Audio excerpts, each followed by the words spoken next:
If your bath could use a little updating or a complete makeover, Lowe's has you covered. Our in-store designers can help you create a bathroom design and help you manage your project from start to finish. To request a free design consultation, visit lowes.com/kitchen and bath. If you're ready to dive in now, we can help you save with up to 50% off select bath vanities. All projects have a starting point. Start with Lowe's. Offer valid 7/5 through 7/17. Selection varies by store. While supplies last, U.S. only. Stay tuned for a special presentation of Mack Maloney's Military X-Files show, The Mystery of TWA Flight 800. Accident? Terrorist attack? Or was it shot down by our own government? Stay tuned.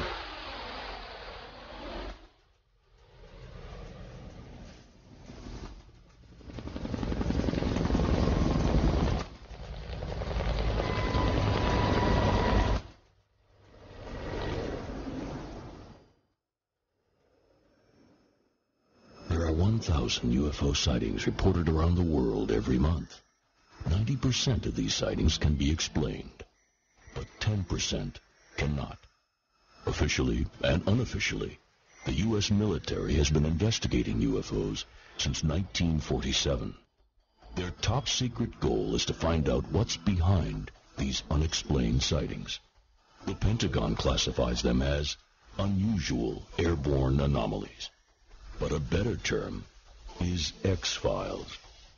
Join us as we explore these unsolved cases, UFO incidents that baffle even the U.S. military. This is Mack Maloney's Military X-Files. And now, here's Mack Maloney. Well, good evening, everyone, and welcome to Mack Maloney's Military X-Files show here on the Distant Thunder Radio Network. This is Mack Maloney. We're doing a special show tonight. We're looking into the mystery of TWA Flight 800. This was an airplane that had taken off from JFK Airport on July 17th, 1996, heading to Paris and then on to Rome. There were more than 240 people on board. And after it was around 15,000 feet, it had only been in the air about 11 minutes or so. This thing suddenly blew up and killed everyone on board, crashed into the ocean. Many witnesses, many airline pilot witnesses, but also people on the ground, people at the beaches, people in air traffic control towers. No one really knows what happened to this airplane. This is pre-9/11, so it was, though there were people who thought that it might have been a terrorist act. There are people who think that it might have been an assassination attempt, believe it or not. But a lot of people think that the U.S. Navy actually shot this thing down by mistake, and there's been a huge cover-up. That's what we're going to talk about tonight, the mystery of TWA 800. In the studio with us tonight, the very famous Juan-Juan is here. Hello, Mac. Also, in a not-so-undisclosed location, Commander Cobra is on board. Good evening, gentlemen. And also a very special guest, Agent X is here with us. Hello, Mac. Agent X is someone who works for a company that works very closely with U.S. intelligence agencies. We're also going to be talking to Switchblade Steve Ward, who, believe it or not, tells us that there's a UFO angle connected to this. We'll be talking to Rob Beckhusen of War is Boring about if this airliner was shot down by some kind of a weapon, what kind of weapon could it be? And also a special guest later on will be Jack Cashill, who's written a book on this, a very extensive book. It's called TWA 800, The Crash, the Cover-Up, and the Conspiracy. He is probably the world's leading expert on what happened to TWA 800. We don't know. There's a lot of theories out there, conspiracy theories, all kinds of theories, as we say, including UFO theories. So sit back and listen for the next 2 hours and try to discover or try to think about what could have happened to this. Along with us, we're going to be learning as you're learning. So you're listening to Mack Maloney's Military X-Files show here on the Distant Thunder Radio Network special on TWA Flight 800. What happened to it? Listen to these commercials now, and we'll be right back. America has lost World War III. Terrorists control the countryside. Air pirates rule our skies. The United States is no more. But just when it seems like freedom is a thing of the past, a new hero emerges from the ashes. A true American who stands up for what's right. A fighter pilot who can defeat any foe, anytime, anywhere. He is the Wingman.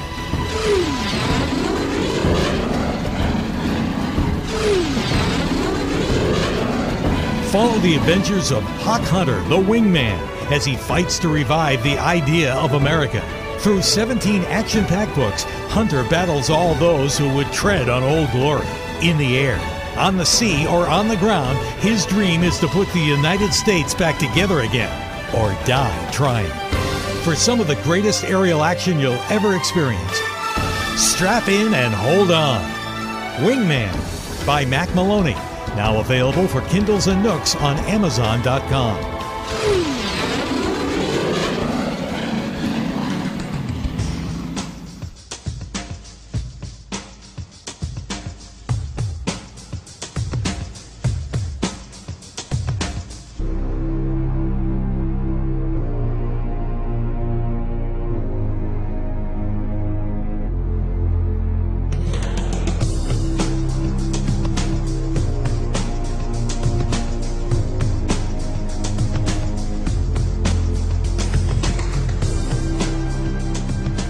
Welcome back, everyone, to Mack Maloney's Military X-Files show here on the Distant Thunder Radio Network. This is Mack Maloney, and we are doing our special tonight on the mystery of TWA Flight 800.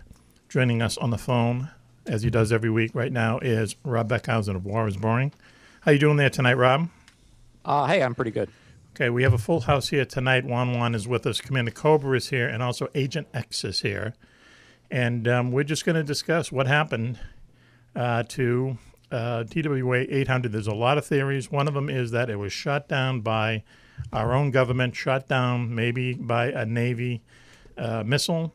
Could you just fill us in? If something was shot at it, what could it be? How big of a weapon would it have to be to bring down a jumbo jet? Right. So this is a really interesting question. And so there's been a lot of theories about what type of weapon could have, brought down the plane. And these range from, even electromagnetic interference, which the military has weaponized, to, really, more radical, super secret theories about UFOs. But the one that's gotten the most traction is surface air missile. Mm-hmm. So 3 years ago, 6 NTSB guys who worked on the investigation came out and said that they believed it was a missile. Wow. And that they had been stonewalled and intimidated by the FBI, which was really, shocking to hear that. Mm-hmm. I mean, these are real mechanical investigators, this not just some random people. And those guys are really straight arrows, right? NTSB people? Yeah, I mean, and that's what got a lot of attention, and their theory was that so what kind of missile, right? So surface air missile, you have shoulder fired missiles.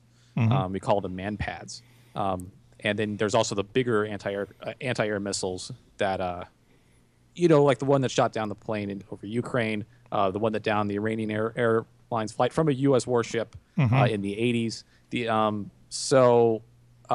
NTSB guys were not really sure about a man pad. I mean, these are shorter range. I mean, the airplane was about 14,000 feet when it was hit, if it was hit, which is not outside the range of some man pads, but it's pushing it a bit, from my understanding. Also, most man pads have impact fuses, so when they hit the aircraft, it explodes. Where the FBI ruled that out. The NTSB guys were not sure about that, but a proximity fuse warhead, which explodes away from the aircraft, perforating it with shrapnel or whatever. Right. This is what downed the Malaysian Airlines flight over Ukraine 2 years ago. Okay. They believe that was consistent with what they saw in the debris. So a weapon like that obviously wouldn't be on a speedboat. Let's say, I know some people said that they spotted people out in speedboats, and they would have these, kind of smaller man-pack SAMs. But we're talking about something that's a substantial weapon and would have to be on a ship or whatever. Yeah, a warship. I mean, the U.S. Navy uses these on board warships. Very powerful, very long range, proximity fuse missiles, and also Occam's razor, right? You want a simpler theories are better. Mm-hmm. Now, it's not a scientific rule. The simplest theory is the accepted, is the official theory, right? That it was just an explosion in the fuel tank. Right. Occam's razor is not a scientific law. The simplest theory is not always the correct one, but it's, a general rule that, well, would terrorists have gone out on a boat, to fire it when they could have just done it outside of an airport? It had a much greater chance of taking down an airplane. So we're talking about, this, let's say it's a missile from Navy destroyer. Let's say it's one of these proximity fuse missiles. Substantial warhead on this thing, much bigger than like a Stinger missile or something, right? Yeah. Could a Stinger missile shoot down a 747? I'm going to ask you first, and I'm going to ask Agent X. I think if you hit one, yeah, you could. Now, whether or not that would have caused I'm not sure whether or not it would have caused the catastrophic damage that occurred. That everyone saw in the night sky. Agent X, Stinger missile, could it take down a 747 and cause like this huge fireball in the sky and stuff? Absolutely. Really? Yeah. If you hit it just right type thing? It can happen. Okay. Yes, I'm not saying that's what happened, but it could. It could. Okay. Now, would there be any difference in what the witnesses saw between a Stinger missile hitting it and one of these, large SAMs that are fired from a destroyer? Because what everyone saw that night, what the witnesses saw that night was this like incredible explosion. I'm not just talking about people drinking on the beach. I'm talking about other airline pilots and everything. They saw this just like fantastic explosion. Part of the airplane starts ascending, the other part starts going down. I mean, I understand Stinger missiles could disable a plane and eventually, cause it to crash. But this seems like this thing was hit by something or whatever happened, and it was like destroyed immediately, and debris came down. Rob? Mac, from Commander Cobra's little cubby here, listening to this, the big difference that I find is that the plume that was witnessed by so many people sounds like a much larger system, if indeed it is, from the surface up to the air. Mm-hmm. The distances of people reporting seeing that the flame and the smoke trail going up, you don't see a Stinger or a SA-7/14, a Strela showing that kind for anything like the distance. It goes away. Agent X is giving a thumbs up on that, Agent X? Roger, yeah. Which is not impossible. I mean, I've seen altitude ranges for man pads going up higher than that. Okay. But it's pretty high up for a man pad. I mean, these are 3 miles. That's the outer envelope. Yeah. Right. Okay. So it would have to be like an exact freaking shot. And I can show you pictures of SA-7s and SA-7 variants being shot from a speedboat. Oh, really? Okay. All right. Okay, so now a question for you, Rob. Let's say it was terrorists, okay? Now, this is all pre-9/11. This is 1996, but it's post the first attack on the World Trade Center. So, terrorists were certainly out there doing stuff. They just hadn't done anything so spectacular as 9/11. Why then wouldn't the terrorist organization who did it, why wouldn't they been just bragging about it, 2 minutes after the plane hit the ocean? It's a good question. I don't know the answer. See, if I knew who was responsible, if somebody was responsible for deliberately downing this aircraft, I won the Pulitzer Prize. Right, sure. Yeah, but you'd be on your own book tour and everything. I hope you thank us from the podium, please. I would. Yeah, I'd come on the show. And, okay, super. All right. But that's there's so many.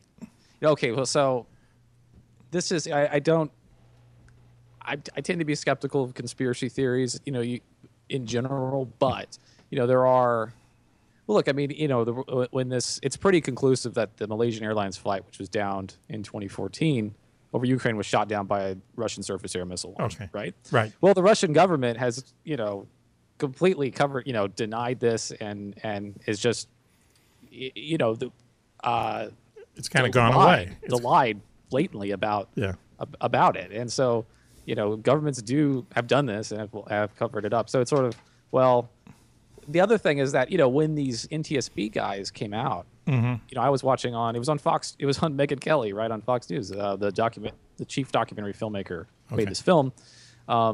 He's laying out the evidence, and the James Kallstrom, who's the FBI director at the time, was on to respond, and he just said, oh, you know what?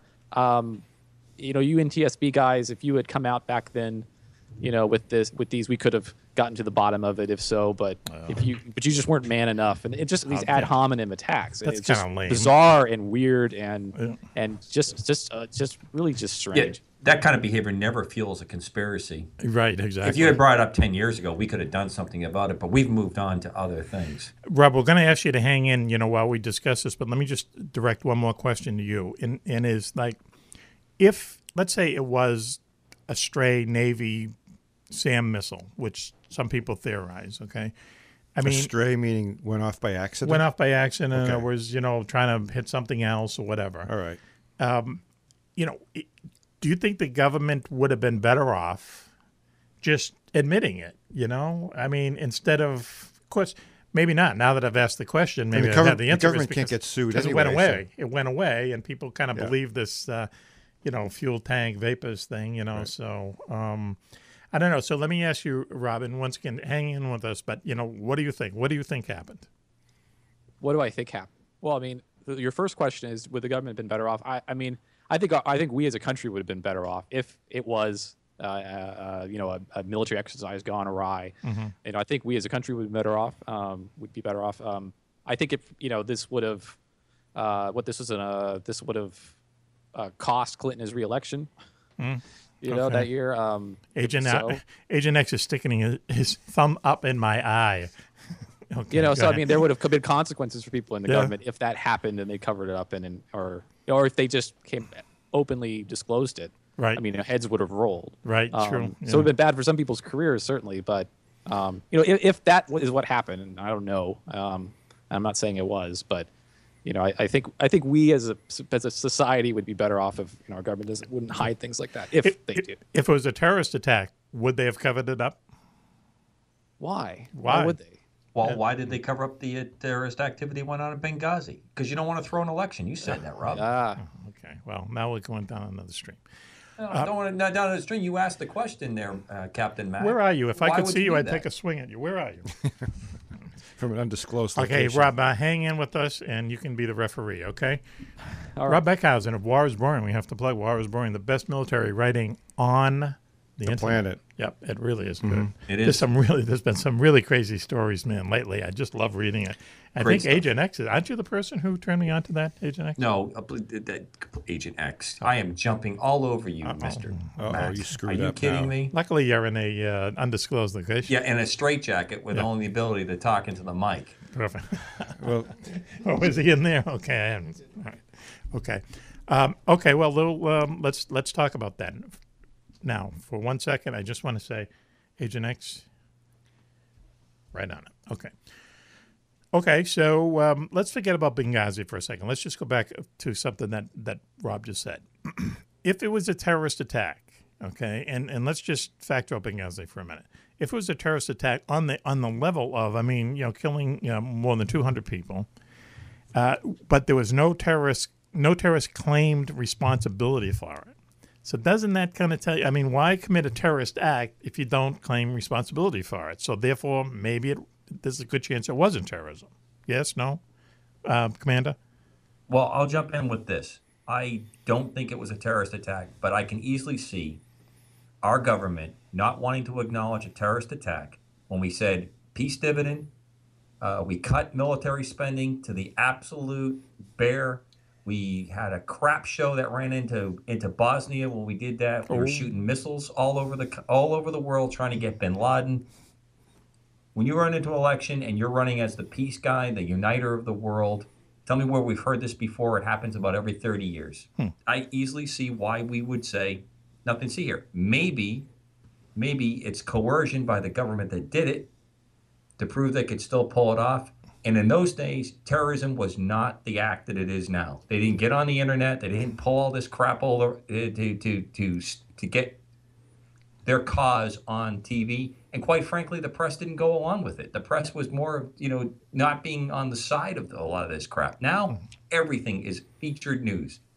So I can easily see why the temptation would be not to take it on the chin. All right. I'm going to ask Juan-Juan a question because he was in Navy, working with Navy intelligence, right? Is that a correct? yeah, okay. in a side way. If it was a cover-up, of a Navy missile Navy missile shooting this thing down, everybody on the ship would know about it. And we know how things are these days. I mean, fire control technicians, all the gunnery people. Right down to the guy who, That's right. Cooks the carrots. I mean, they wouldn't be able to live their lives keeping that a secret. Right. So why haven't we heard? I mean, we heard from the guys who whacked bin Laden, SEAL Team 6, who were not supposed to talk about anything, and two of them wrote books. Why would these guys in some, destroyer somewhere, why would all of them clam up?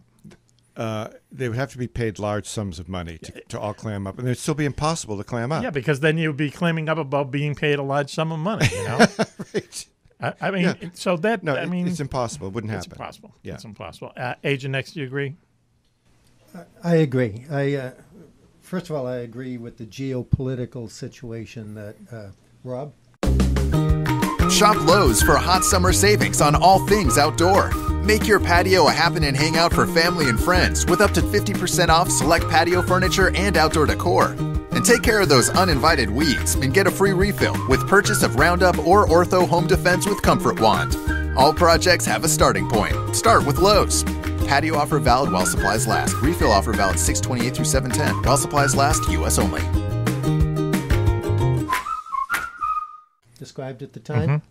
And secondly, I agree that you could not cover something up like that if it was a real, no-kidding naval military ship that did that.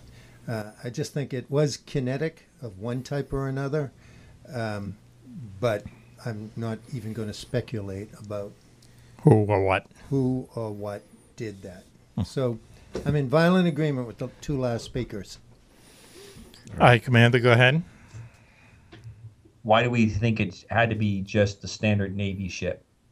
Okay. We don't have anything that ever goes on with other agencies that have their own capabilities. They have their own aircraft, or they control their own aircraft. And in the case we're going to speak about tonight, that agency, which had no jurisdiction within the United States, took a leading role in controlling this investigation. And that was who? The Clinton Foundation? Some kind of rogue agency? No, that rogue agency, that's your words, not mine, is a Central Intelligence Agency. Well, they stepped in and took a major controlling role in this investigation. Right. And rolled over everybody, starting with the FBI. Right. And so the funny thing is, trying to tell me that did none of these activities go on? I'm not even going to put Agent X on the spot. Okay. Both of us have similar careers in a lot of areas where a lot of these things go on. That I can easily see why we would not want this up, especially in a presidency that is preaching the world is a better place and it's all peace. Well, I can easily understand that. And the terrorism was not on the par where they are today. Okay. What you say, I agree with you 100% because I remember how this investigation dragged on and on. It's the most expensive aircraft accident investigation ever, millions of dollars. They put the friggin' plane back together again in a hangar somewhere. And then all of a sudden, on either 60 Minutes or something on TV, it might have been like the Discovery Channel, it's like, here's the CIA's presentation of what happened. I'm going, well, why would the CIA be involved in this? And they had this elaborate animation of it. They talked to people. It was the most in-depth thing you'd ever want to see. But at the end of it, you'd say, wait a minute, that isn't what happened. That's crazy. That this, once again, this kind of odd explanation that a fully loaded 747 flying from New York to Paris and then Rome would take off without gas in its, big tank. And then, there's vapors in there, and then there's, a spark and so on. It's kind of like what Rob was saying. It's not Occam's razor. It's like, there's a lot of moving parts to buy that explanation, And you put that together with the eyewitness information. I don't know. It just doesn't seem to me to be the explanation. I don't know what the explanation is, obviously. Well, the only people that bought it were the people that did the video, I guess. Yeah. I mean, the video was spectacular. Yeah. I mean, it looked like something from a movie, Sure. And you could tell, boy, there's a lot of money spent on this thing, trying to convince people. And it was just this presentation that, I don't know, didn't convince me, but maybe it convinced a lot of people because it's gone away. It's gone away. It happened in 1996, and then we had, 9/11, and I guess that kind of overshadowed it. But yeah, it's buried. Right. Okay. Let's go on to one other, possible conspiracy. Okay. And I know this is a favorite of the commanders. And it's funny that I can't see him, even though he's just over there, right? Is he right? Yep, he's right there. Okay. Yep. All right. This idea that maybe that the reason it was shot down by our government was that there was somebody on board that they wanted to terminate with extreme prejudice, that this was an assassination that took a lot of innocent people down with it. Now, my question is would the U.S. government, who can, barely get out of its way in a lot of, instances, Somalia and places like that, would they have their act together enough to, and would they be cruel enough to shoot down an airliner with 250 odd Americans on it just to kill one person? Commander. Okay, let me back up just a tiny bit on that. What if it wasn't the target aircraft? What if it changed sequence before it left it's on takeoff, and the aircraft they wanted to hit was in the wrong spot? KL-007 over Korea, when they flew the wrong way, the Russians thought they had caught a KC-135, an RC-135, and ended up taking down a 747, and world condemnation. That was during the Reagan years. So, does it necessarily mean that we don't have a missed target? And who says it has to be a person? Could it have been something on board? Could it be? There's a lot of reasons that I can uneasily see people who are not going to be directly affected in the shadows would say, throw the switch and do it. There's no question in my mind about it. It's the number one thing that we talk about. It's probably the greatest energy behind all conspiracies, because we know how dark and how poor a decision can be made from time to time. But, Commander, what about all this collateral damage that we're always so concerned about? I mean, that was a given that there'd be a ton of collateral damage. They didn't give a rat's behind about that? I can easily see someone convincing people at the highest levels of power. Look at how we started our involvement in Vietnam and the carnage that extended there. We had the Maddox supposedly attacked, and we know today that is a falsehood. We know it's a complete falsehood. We don't talk about that anymore.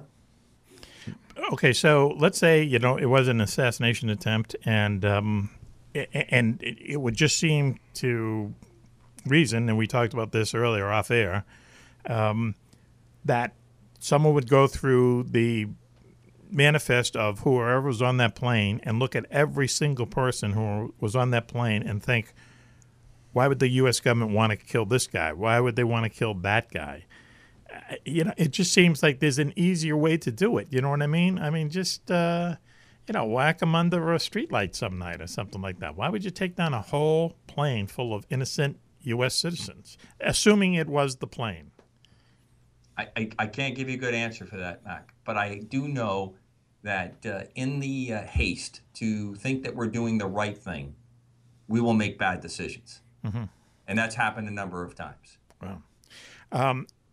Rob Beckhusen, War is Boring. Any chance, in your mind, assassination attempt, any chance that is what might have happened? I don't buy it. Okay. Look, does the U.S. government assassinate people? Yes. Right? Yes. Osama bin Laden. Okay. Yep. Would it, are there easier ways to assassinate people than taking out an airplane with them on it? Yes.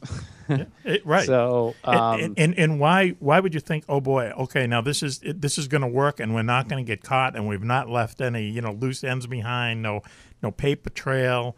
It just seems like if someone was sitting there saying, all right, we want to whack this particular guy for whatever reason, and someone says, let's do it in a bar some night with a hooker with the poisonous pin or something. An operative playing as a hooker. Right. Yeah. Instead of shooting paid down handsomely a whole by the CIA. airline. Right. Can I add? Does the military, does the U.S. government, is it willing to trade civilian life for a target? Yes. Mm-hmm. Depending on, there are factors that go into those decisions. But Rob, we only have to look back. Go ahead, Rob. We only have to look back to Janet Reno and the Branch Davidians taking out David Koresh. Yeah, well, that's an example. Even Eisenhower, I think, wouldn't have planned that kind of escapade. Well, That's well, another show. show. You ever see the movie 12 Monkeys with the virus Yes. that's going to kill everybody on an airplane? Oh. If there was a if there was like a doomsday weapon. That would Was be there a movie about this? Are we going to shoot down the plane because it's got a nuke on board? Yeah, there's been about 5 or 6 movies. I'm going to Bad throw movies. it Agent X, and I want you to get right on that microphone. What are the chances, up or down, that this was just some vast assassination attempt by the U.S. government? I think, as somebody said, that we will, especially recently, take out U.S. citizens, but taking out Al-Awlaki in Yemen is not the same as shooting down a TWA 800 in a manner that was so blatant and would be so counterproductive. It's the long way around the barn. I'm just not buying that either. Yeah, we have no history of actually notwithstanding getting the intel wrong. geopolitical situation that Rob described earlier, which was pretty bad at the time. I'm not buying that. There's easier ways to do it. Precisely. Right. Okay. All right. Rob Beckhusen of War is Boring. Thank you for joining us for this discussion tonight. How's things down there in Dallas? Hey, it's fine. It's cooled off a bit. So okay. Been to the gun range? Not too violent. Been to the gun range lately? Not yet. No. Okay. We're still working on that. We're gonna have a special show where Rob is going to the gun range with a GoPro camera, and he's going to pick up girls at the gun range. We're convinced. Juan-Juan and I are convinced. It's the perfect place to pick up women. It's primary. That and church. Agent X is giving me 2 thumbs up saying, I did that. So, what more do we need? Rob, thanks for joining us tonight, and we will talk to you next week. Hey, thank you. Rob Beckhusen of War is Boring, the best military writing on the internet, bar none. Thanks for joining us. And why don't we take a break now? You're listening to Mack Maloney's Military X-Files show special presentation, The Disappearance, the Mystery of TWA Flight 800. What happened to it? Stay tuned. Sky Club tells the story of a spaceman deserted on a faraway world, comforted in his final days only by a music device containing his favorite music to remind him of home. Take the children and yourself and hide out in the cellar. By now the fighting will be close at hand. Walk on the ocean, step on the stones. Flesh becomes water, wood becomes bone. Thousands of years later, his remains are discovered by an alien race, and from his belongings discover something called music. Can you hear me? Can you hear me running? Can you hear me running? Can you hear me calling you? Sky Club, a self-titled CD with Mack Maloney, contains these songs that gifted an entire civilization with music. Somebody tell my mother if I die. Somebody tell my mother that Each CD comes with a lavishly illustrated booklet chronicling the life, death, and rebirth of the space traveler. A must-have for any music lover. Sky Club with Mack Maloney. Available now at Amazon and on iTunes. rain on my face.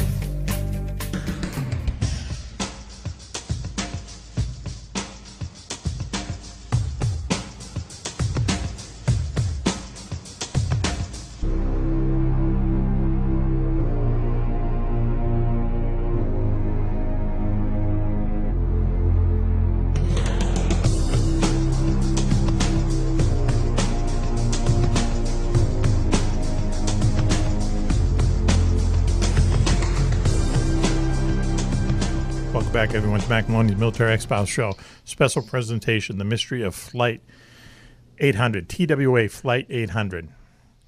Crashed off of Long Island in 1996, July 1996. In the studio with us tonight, the very famous Juan-Juan is here. Hello, Mac. Commander Cobra is at an undisclosed location. Good evening, gentlemen.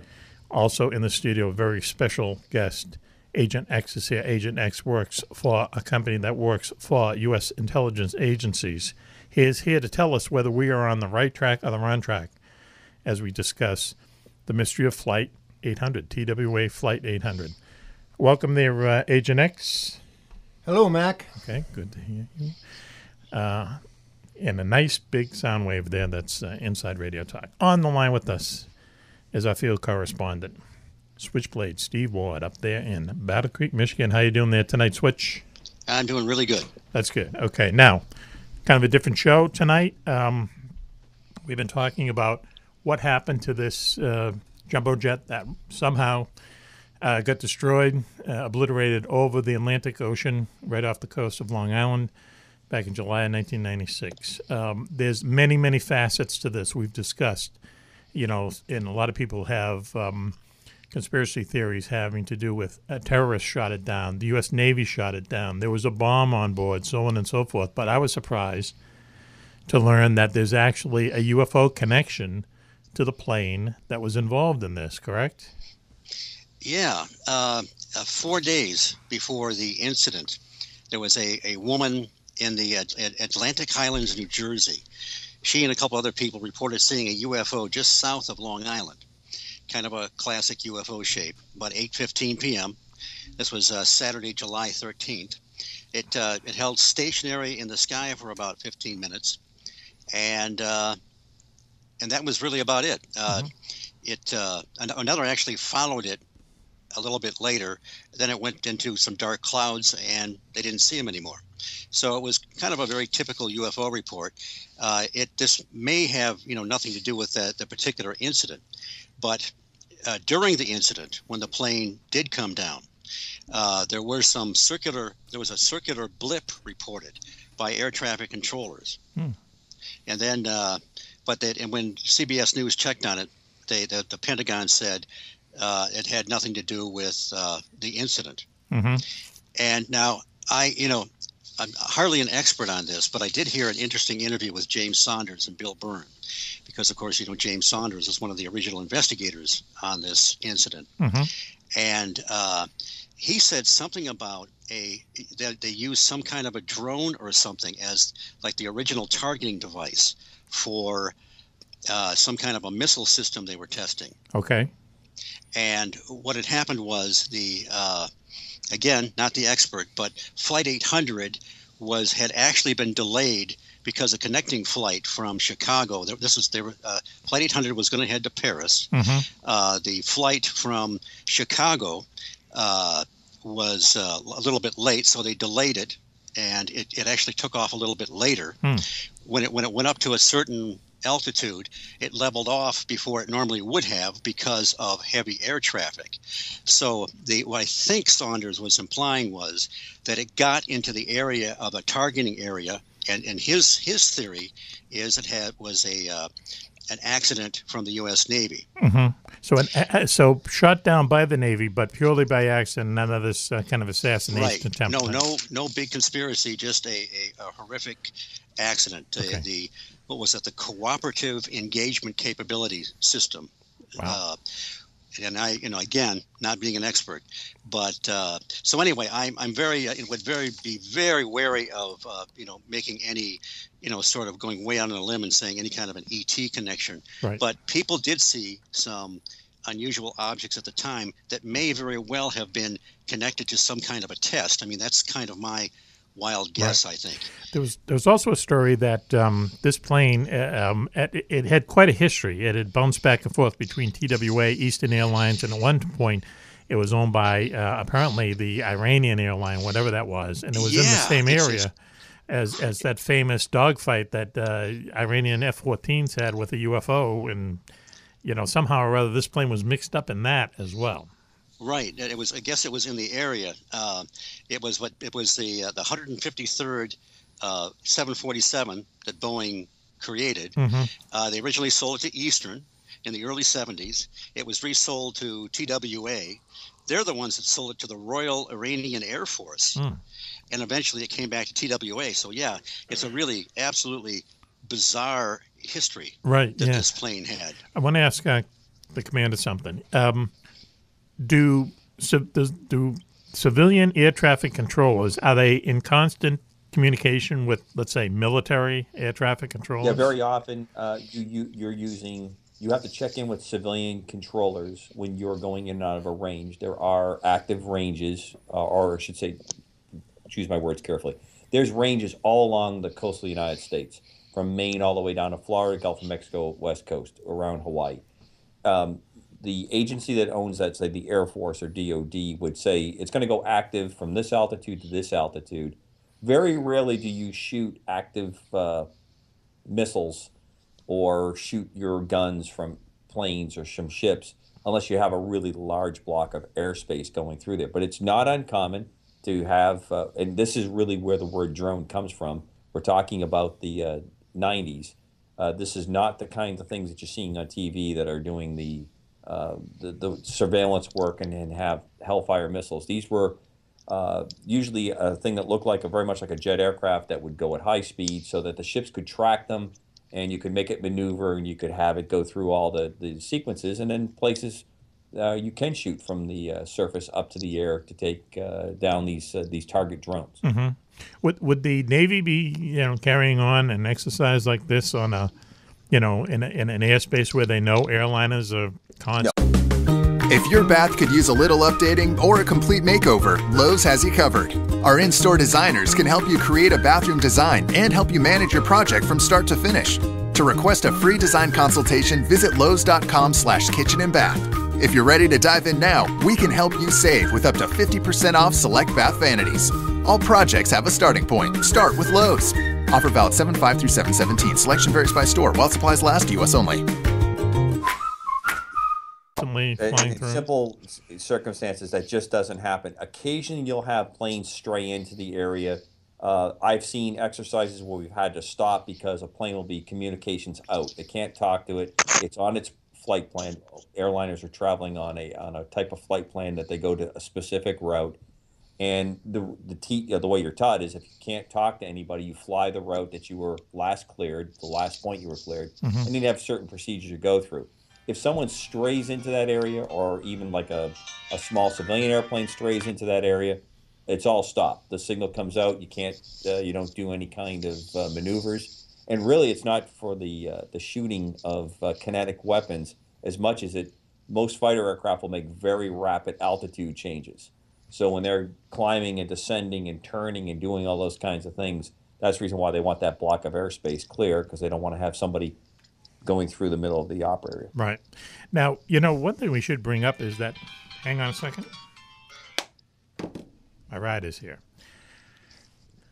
There was an airliner that was shot down by, United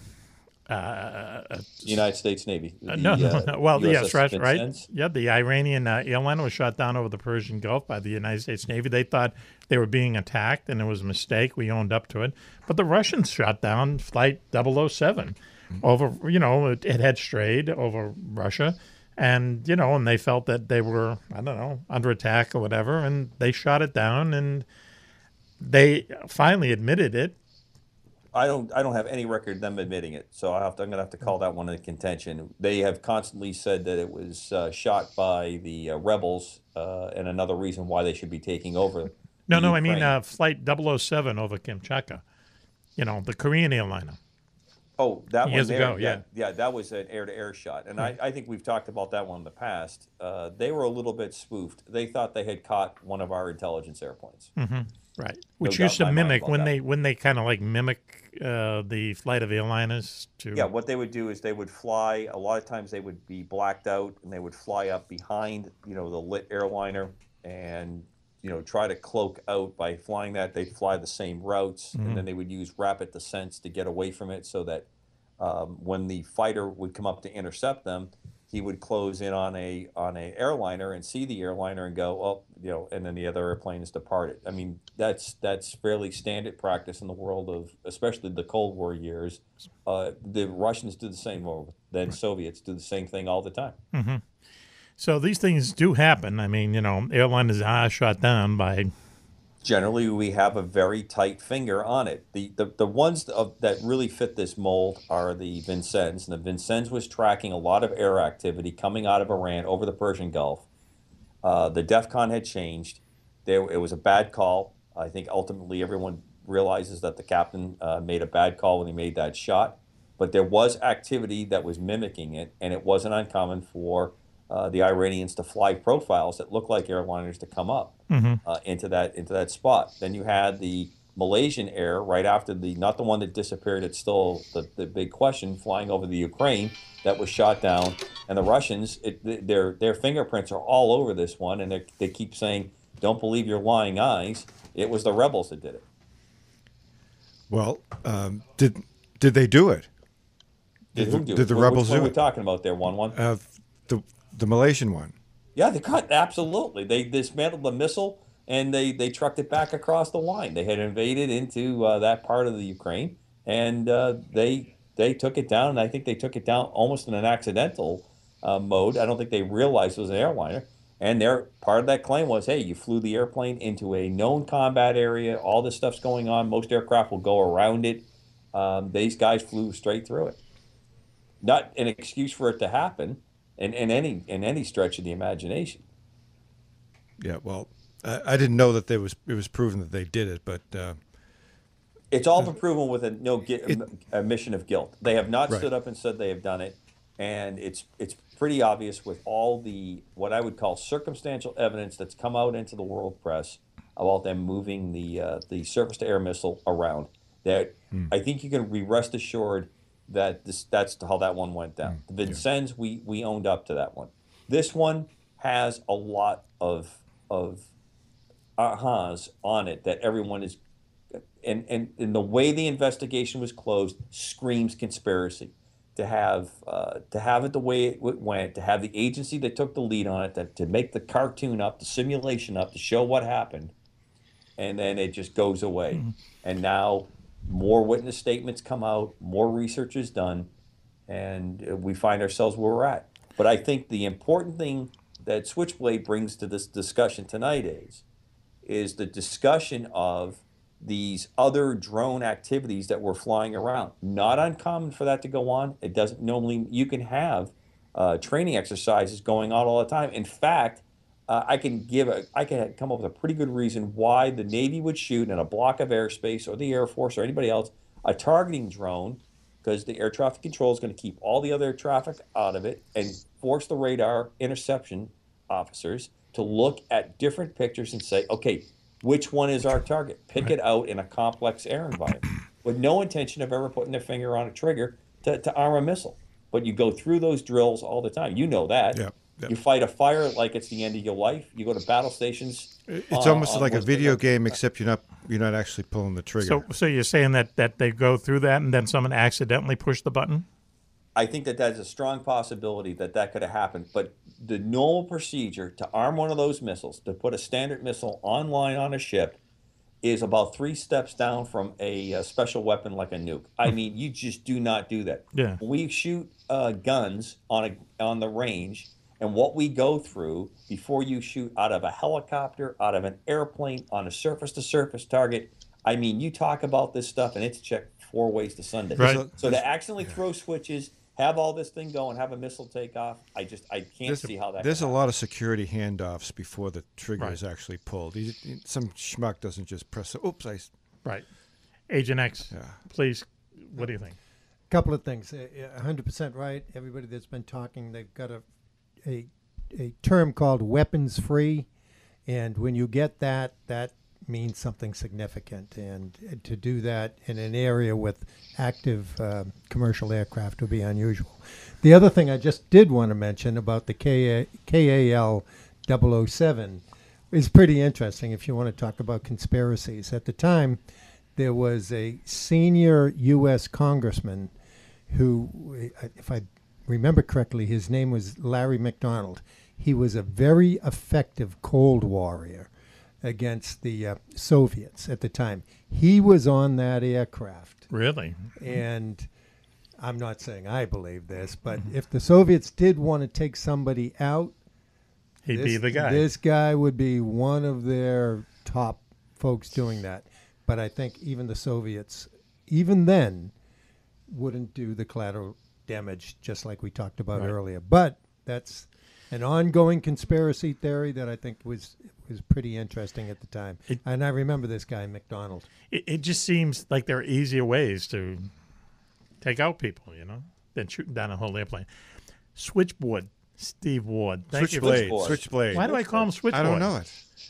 I'm constantly calling. Oh, because I have a switchboard in front of me? Agent X. Well, Mac, I've been cashing checks for both Switchblade and Switchboard. Oh, so he's getting paid double dipping. Okay, don't let the commander hear you. And Switchblade, we have a listener who writes me on a regular basis, loves your segment, but would like you to be called Switchboard from time to time. And I think Mac is finally falling under his powers. Hey, it's better than Slingblade. Much better. Slingblade. Switchblade, thanks very much for joining us and adding to this discussion. And we will talk to you next week, my friend, okay? Sounds good, guys. I think we should give Switchblade a round of applause. Definitely. Good reporting. Thank you, Switch. Talk to you next week. All right. Bye. Okay, thank you, Switchblade, for that report. And we're going to take a commercial break right now. Stay with us. We'll be right back after this. After the events of 9/11, we thought America would never be the same. Our homeland was attacked. Our fellow Americans killed by terrorists. It seemed like all hope was lost. Until a special group of patriots came together and defied the Pentagon and vowed to take revenge, but in their own way. They took the battle to the terrorists' doorstep, turning the tables on the murderers, fighting with no rules, taking no prisoners, until they became terrorists themselves. This is the story of the Superhawks, soldiers so secret even the president didn't know they existed. Their mission was to kill bin Laden, but they wound up saving the world. Superhawks, a new series for Kindles and Nooks by Mack Maloney, available on Amazon.com.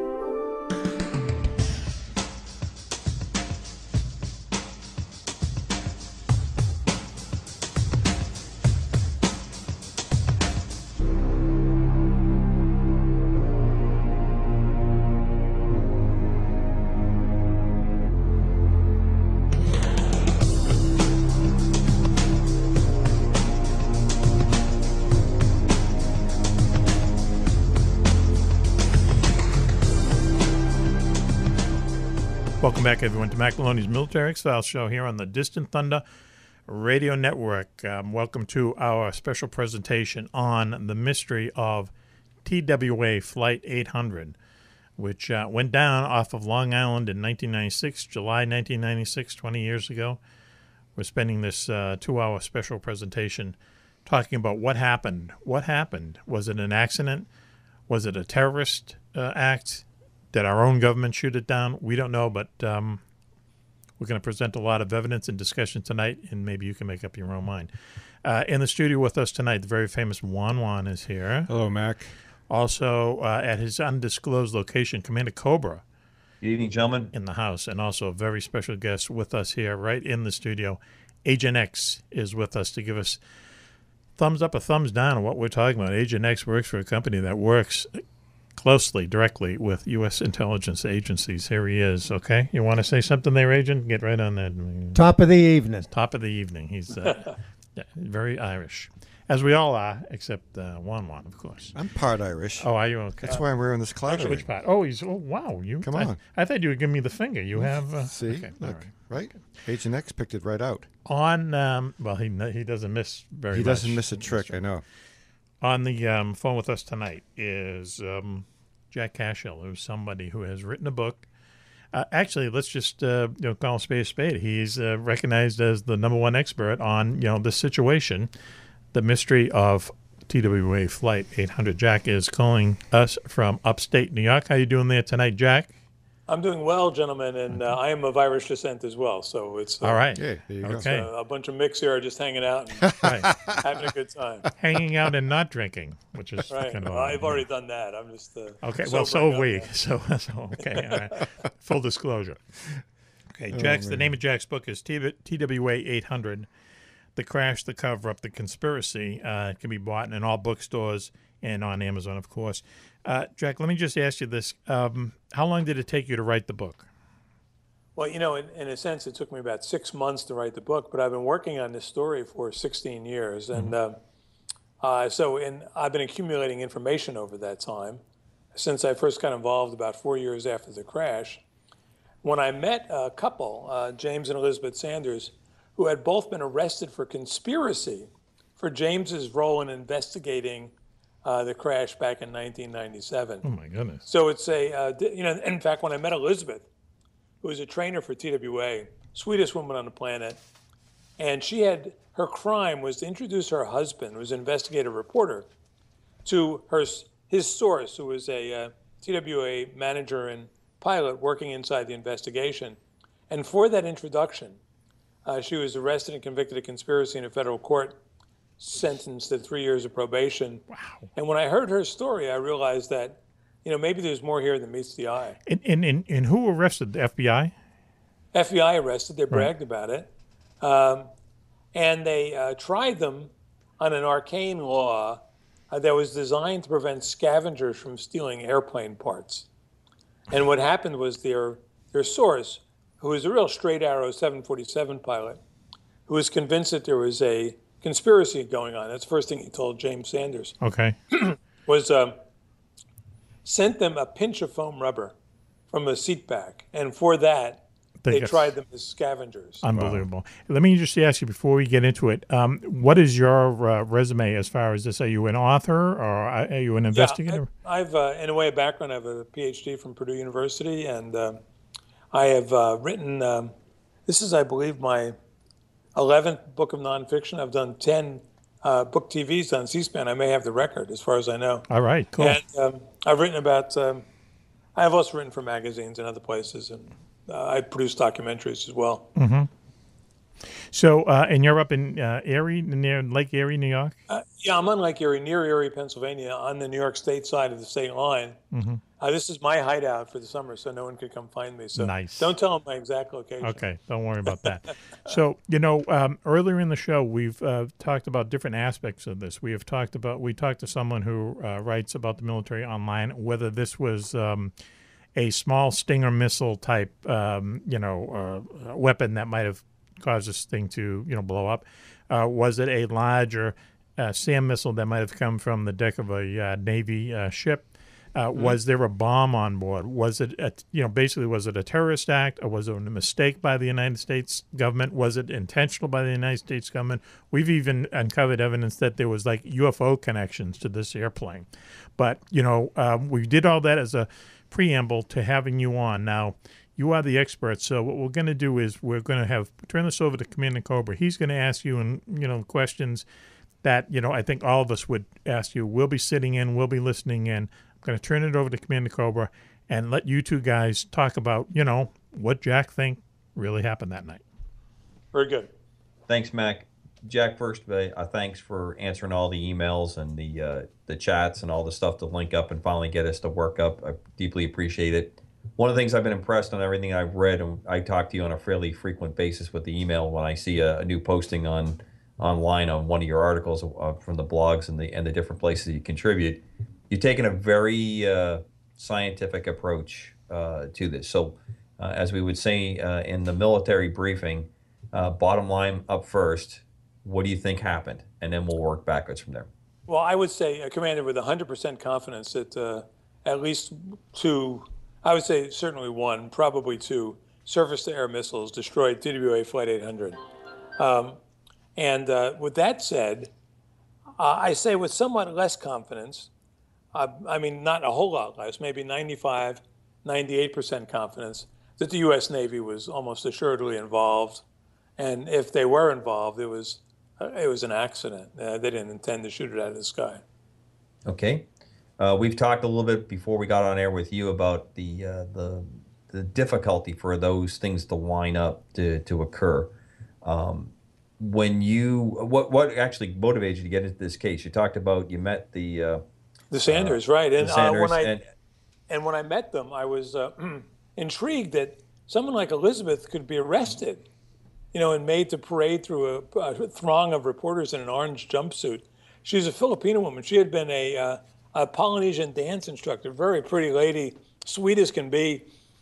And I said, what is it that it could have been my sister or my mother or my daughter? And I thought, there may be more here than meets the eye. I'm, by nature, the opposite of a conspiracy theorist. And so I met with the Sanders, and I asked them if they wanted to do a documentary, because there hadn't been one done to that point. This is 4 years after the fact. Right. And then we got together, and then when I started reading all the contrary information, I was still very skeptical. So they invited me to their home in Florida. And it was, they were both on probation at the time. Elizabeth had lost her job. They were scrambling for funds. They were living on a low-end Florida condo hard by a canal from which alligators emerged to eat neighborhood dogs. I mean, it's not a place you want to spend a lot of time. And they showed me something that I was totally unaware of 4 years after the fact. That was the witness statements. Right. I had been led to believe that there was only a handful. Right, and a lot of discreditation on all the different witness statements was just summarily suppressed, for lack of a better word. Right, and I follow the news. I was shocked I didn't know this.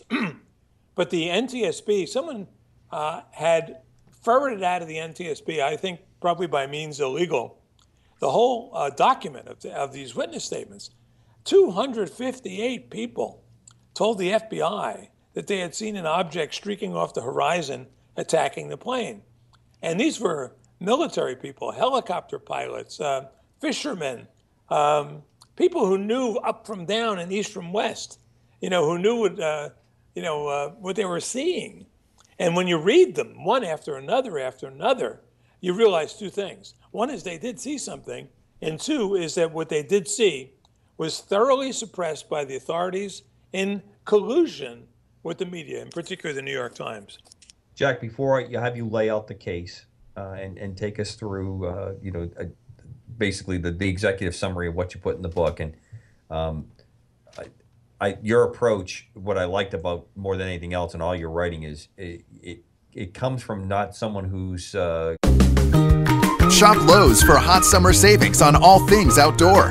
Make your patio a happen and hangout for family and friends with up to 50% off select patio furniture and outdoor decor. And take care of those uninvited weeds and get a free refill with purchase of Roundup or Ortho Home Defense with Comfort Wand. All projects have a starting point. Start with Lowe's. Patio offer valid while supplies last. Refill offer valid 6/28 through 7/10. While supplies last, U.S. only. Has the agenda. You're taking it from a really critical view, and you're laying out facts. You're following the case. But what I've noticed as of late is that I guess the new media type thing. You're having a lot more folks that I think are approaching maybe retirement, are seeing other things going on in the world that have contacted you through the internet. And I'd like just a brief comment how that has been a change in your investigative approach, the people that are now coming and approaching you and sifting through that information. Right, that's an excellent question because, the style of reporting today has changed.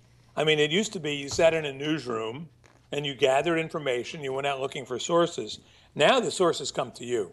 Right. I don't have the ability like a New York Times reporter does to pick up a phone and say, hey, Jim Kallstrom, this is New York Times, we need you to call. If I say that to Jim Kallstrom, he is simply going to ignore my call. He was the head of the FBI investigation.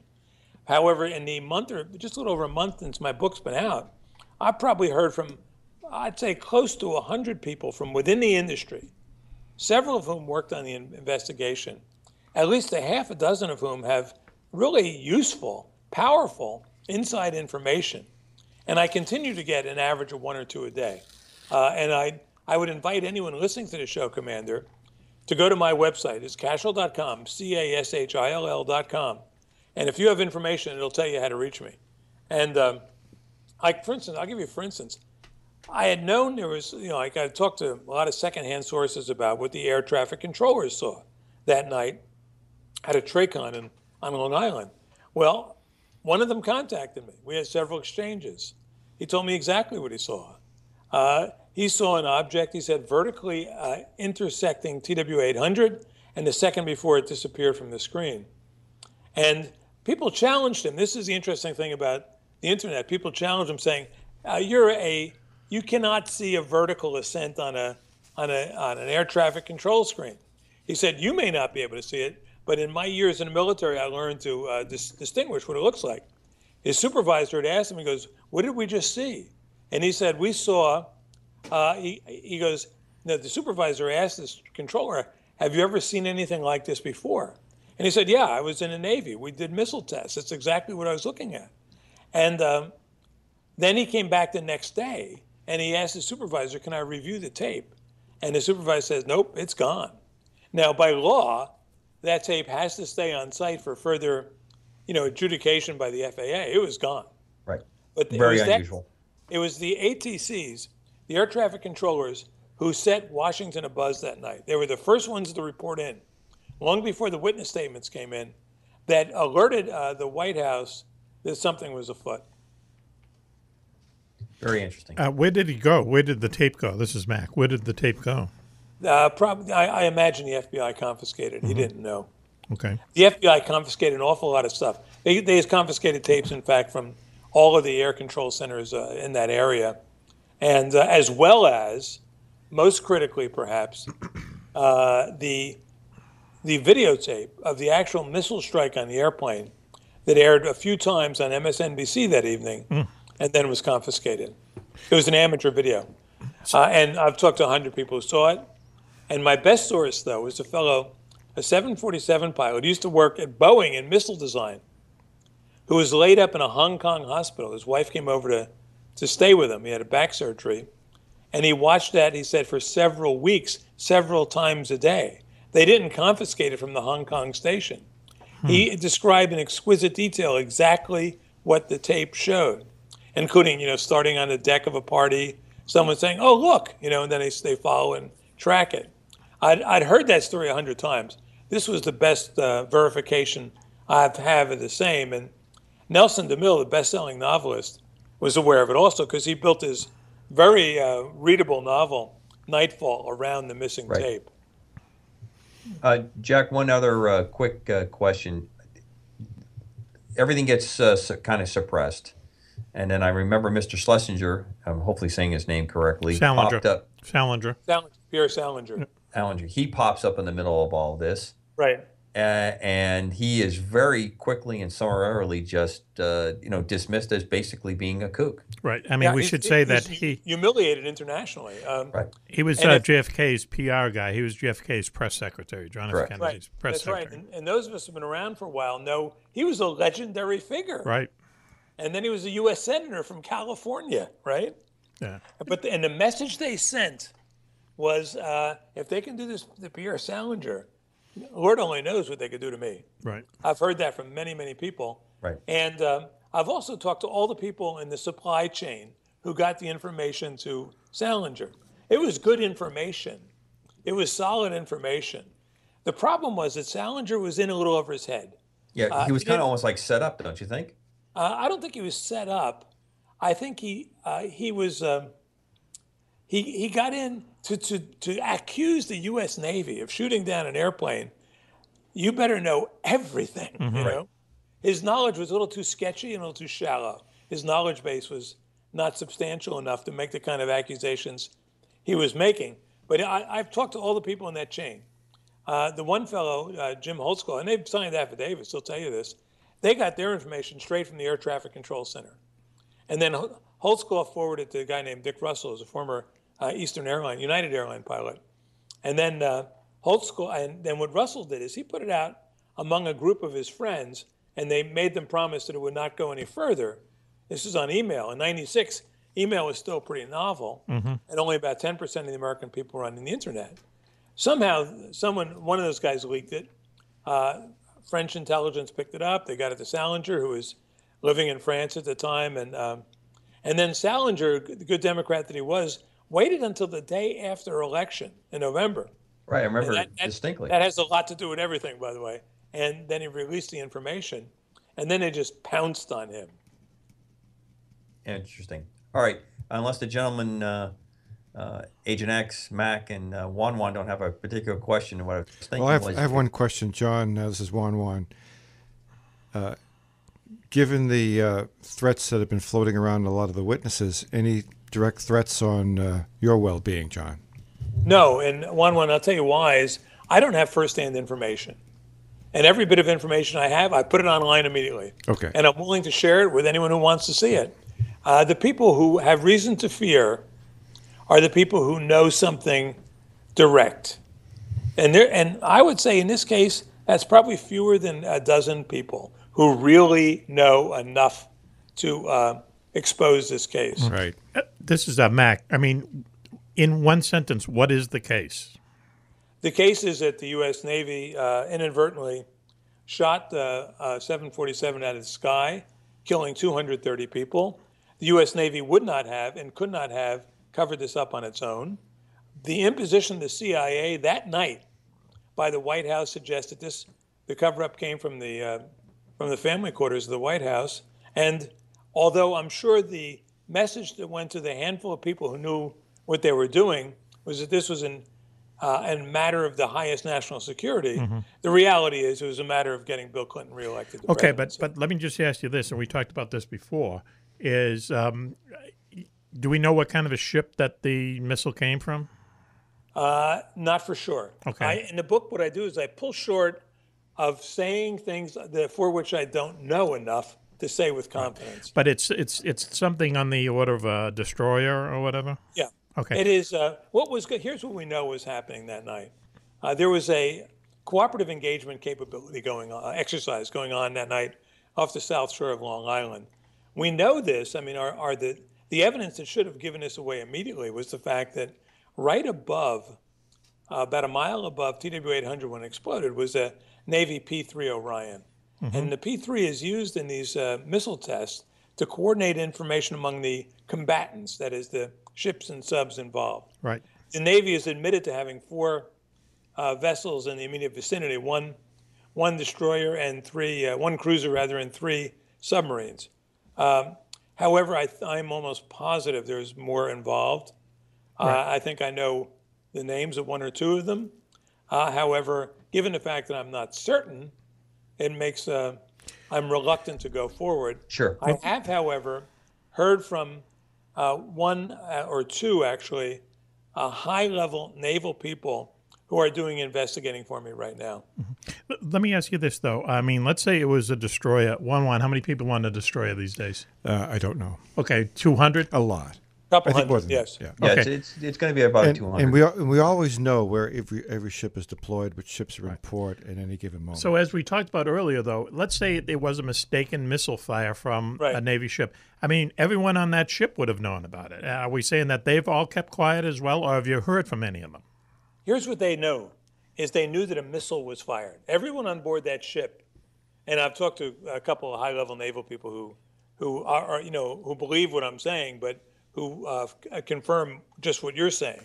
That is, everyone on board that ship would have known that a missile was fired, but they would not have known at what it was fired at, where they were, what the outcome of the firing was, because they do these tests all the time. We know now that there were tests in those waters on July 12th and July 7th. We have video of a July 12th test right off the south coast of Long Island. So they know that a missile was fired. They could have been 100 miles away. The most interesting fellow who I've spoken to, and I talk about him in the book, I don't mention his name just to protect him, but he was on a ship called the USS Carr, and his ship did not fire a missile, but he believes fully that his ship was involved. He knows the date, he knows where they were, and he knows also that he was working in the Combat Information Center. It's a windowless room, and there's probably half a dozen people there. And he described in detail the orders he got to scrub everything, to erase everything. And then he said they went to Bermuda afterwards, but they weren't allowed to disembark. And then I checked the unusual logs. Port call, wouldn't you say, Juan-Juan? Yeah, that's... unusual port call to go to Bermuda and not get off the ship? And not get off the ship? That's cruel and unusual punishment. People would be screaming about that. Well, that would so be I in the checked newspaper. Right. I mean, but I have to go back to this whole idea that, let's say we're on a ship, let's say there's 200 people on it, a missile goes off, I mean, no matter whether you're in the Combat Information Center or whether you're the cook, you're going to know a missile has just been shot off from your ship. Either you've heard it or people are going to tell you that. So You'll probably feel it, too. You'll feel it. So let's say... you will know, sure. You will. Right. So we're saying that in this, conspiracy of everyone keeping quiet just because Clinton wants to get reelected, you have to shut up everybody on that ship and shut up everybody in their if family. If your investigation comes out and says that the plane blew up because the center tank wasn't filled and there was a spark, and you know you've been part of an exercise shooting missiles, and you haven't hit any airplanes on the previous days going up to it, you tell the crew, look, you don't talk about this. This is national security. Well, right, You're all under it. But that doesn't mean it didn't happen. And then the Navy says we didn't do it. But that doesn't mean that these people didn't know that it happened. I mean, you're not going to wipe their memories. They're going to know it happened. They're going to say something to somebody. They would contact people like Jack. Well, here's what I know is that I've heard from at least 50 secondhand sources. Someone told me, right? Mm-hmm. I've only heard from, I would say, 2 firsthand sources. Now, the problem with the firsthand sources, is, where would they go with their information? No one wanted to hear this. They saw what happened to Salinger. Another thing is this. I talked to people who've done missile tests, who were involved in missile tests, and they said these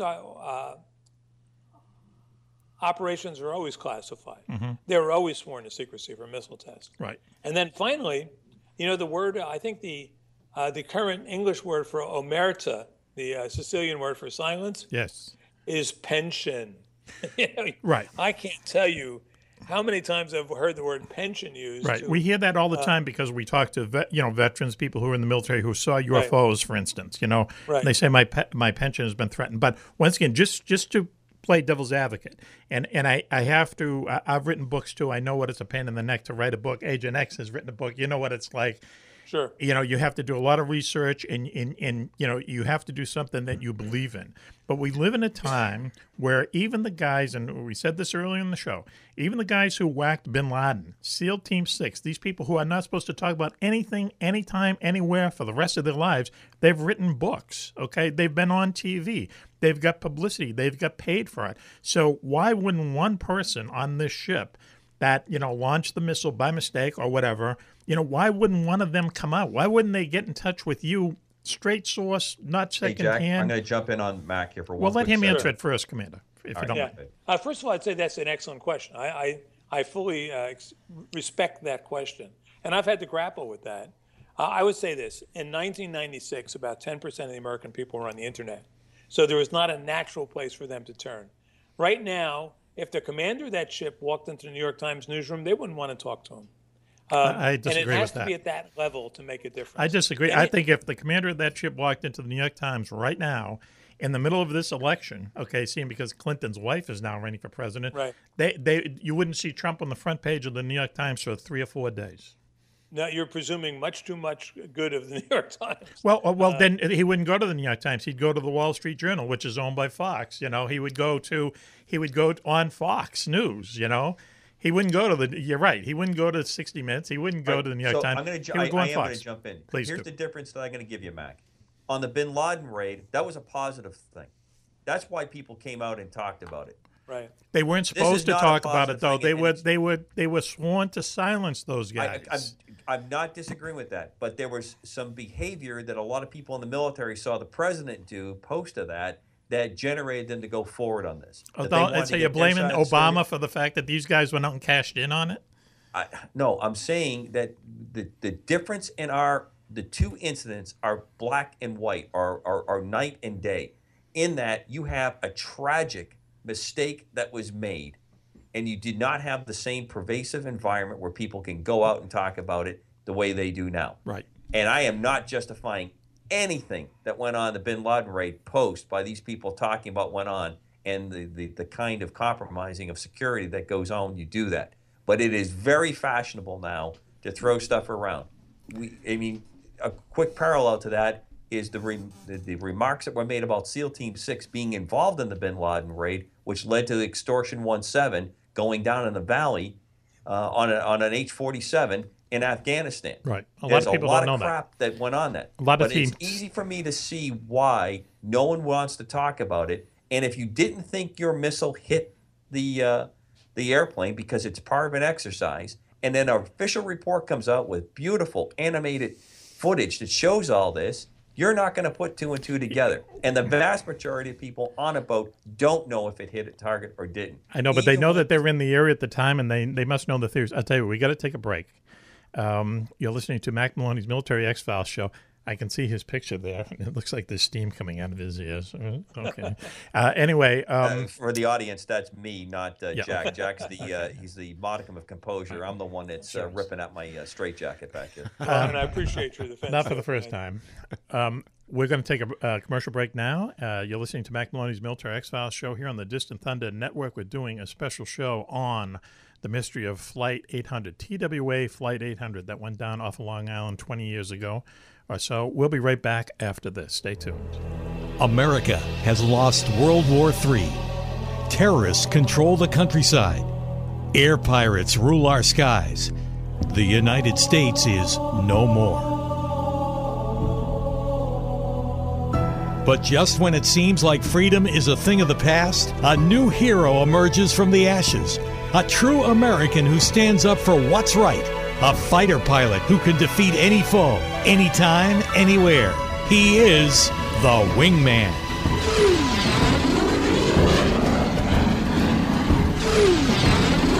Follow the adventures of Hawk Hunter, the Wingman, as he fights to revive the idea of America. Through 17 action-packed books, Hunter battles all those who would tread on Old Glory. In the air, on the sea, or on the ground, his dream is to put the United States back together again and get laid a lot while he's doing it. For some of the greatest aerial action you'll ever experience, strap in and hold on. Wingman by Mack Maloney.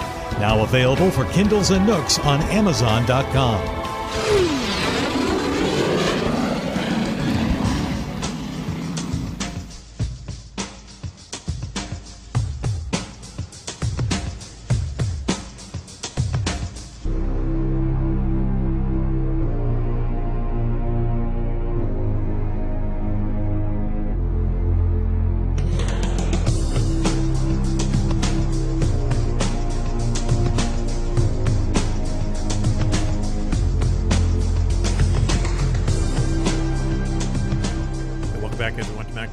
X-Files show here on the Distant Thunder Radio Network, this Mack Maloney, and we are doing a special presentation tonight, the mystery of Flight TWA 800, which went down off of Long Island about 20 years ago.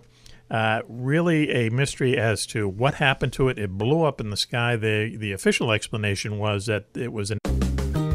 Shop Lowe's for hot summer savings on all things outdoor. Make your patio a happen and hang out for family and friends with up to 50% off select patio furniture and outdoor decor. And take care of those uninvited weeds and get a free refill with purchase of Roundup or Ortho Home Defense with Comfort Wand. All projects have a starting point. Start with Lowe's. Patio offer valid while supplies last. Refill offer valid 6/28 through 7/10. While supplies last, U.S. only. Empty fuel tank. Main fuel tank, there were vapors involved, there was a short circuit, it blew up, so on and so forth.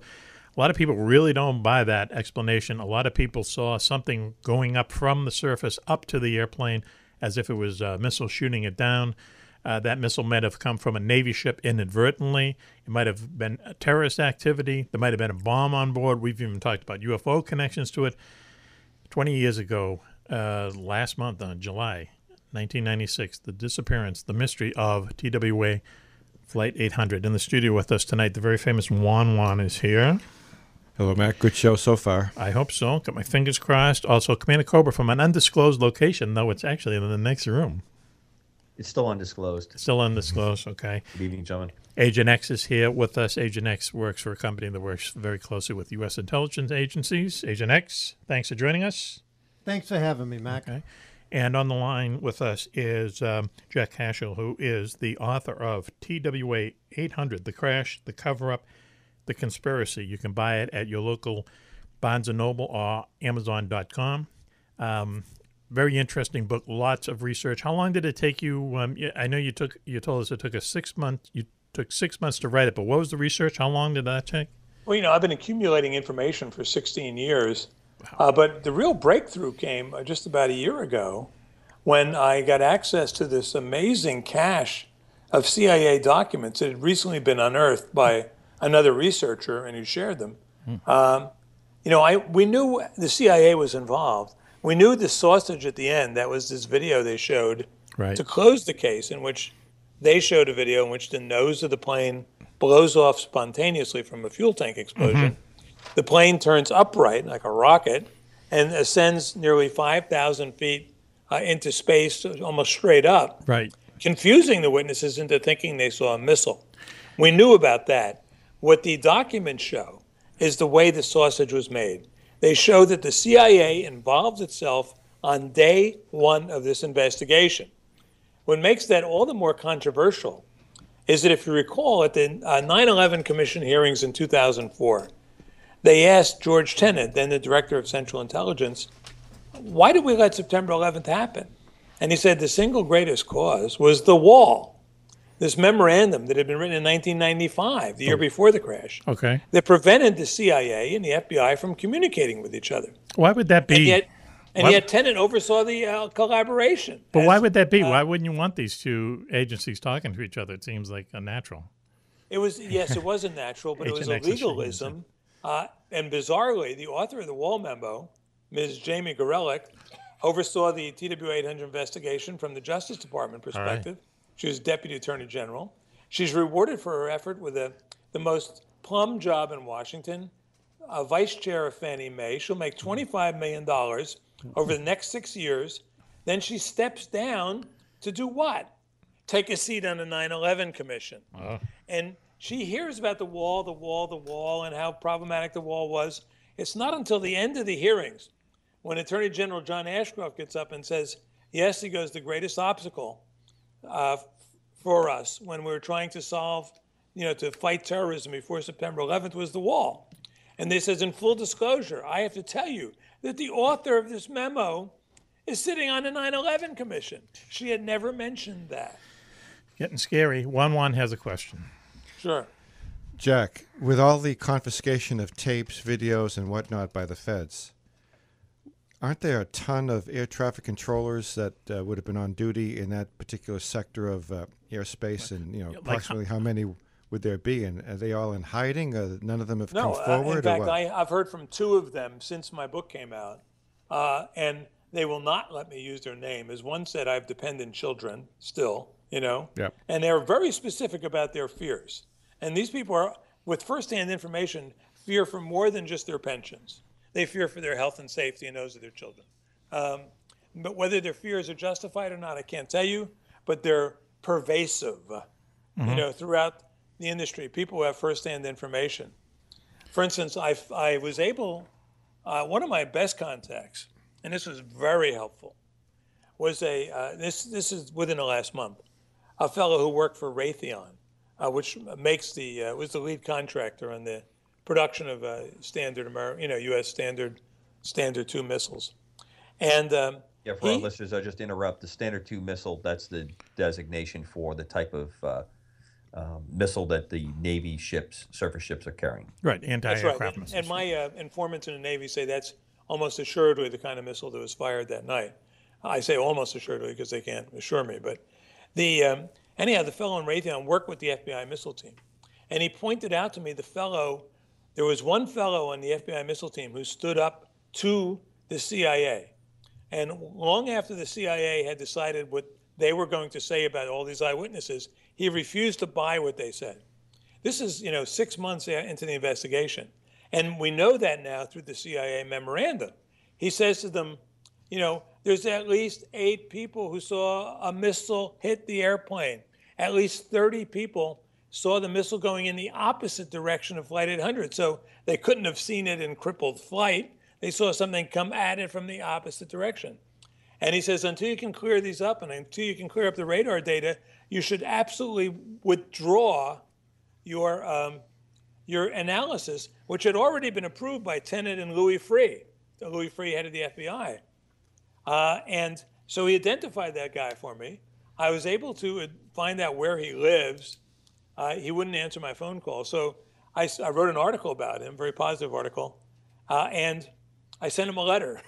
So, whoever would think snail mail would be the way to communicate, but maybe it is. I'm still waiting to hear. I'm not optimistic, but at the same time, this guy, his name did surface. I'm going to tell you his name because it surfaced in his contact. His name is Steve Bongard. In the summer of 2001, he was desperately warning his superiors to break down the wall. He said, because what they were tracing a known terrorist to be afoot in the United States. His name was Al Madar. And in late August 2001, this guy Bongard sent a memo to his superior saying, if we're not allowed to go after Al Madar, people are going to die. Well, 2 weeks later, Al Madar joined up with 18 of his buddies, hijacked those airplanes, and knocked down the World Trade Center. They could have stopped him if they were allowed to pursue him, and they were not in the summer of 2001. It's insanity to me. Yeah. You know that these characters are in the country. You know they're up to absolutely no good. Yet there's some kind of I don't even know, some kind of foolishness where the FBI can't talk. Protocol.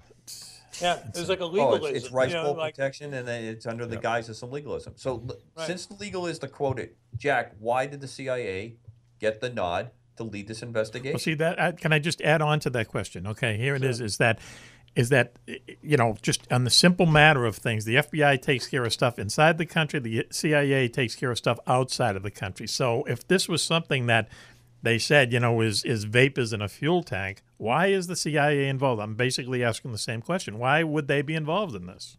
Well, there is no legitimate reason for their involvement. We know from their documents that the quote is something like this: the Directorate of Intelligence involved itself in the missile theory from day one. Now, here's what we know would happen 2 weeks after the crash.